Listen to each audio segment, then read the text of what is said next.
Hello বন্ধুরা, তোমরা সকলে কেমন আছো? আশা করছি ভালো আছো। তো ভগবানের কাছে এই কামনাই করি তোমরা সকলে ভালো থাকো। তো আজকে একটা কথা বলবো, আমার জীবনের গল্প আর কি।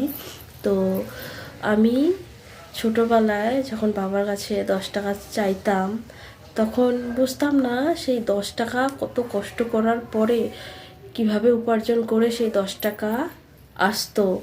গরিব মানুষের কাছে কষ্ট করেই তো টাকা আসে, তো ওটাই বলছি। তো সেটা বুঝতাম না, এখন বুঝি কত 10 টাকার পেছনে কত খাটনি, কত কষ্ট করে সেই 10 টাকাটা আসে। আর সেই 10 টাকা চাইতাম, যে কোনো কিছু যদি বাবার কাছে চাইতাম বাবা দিত। গরিব মানুষেরও মন থাকে কিন্তু ধন থাকে না, জানোই তো। ওই রকমই অবস্থা আমার বাবা মার। তো তোমরা সকলে আশীর্বাদ করো আমরা যেন অনেক বড় হতে পারি।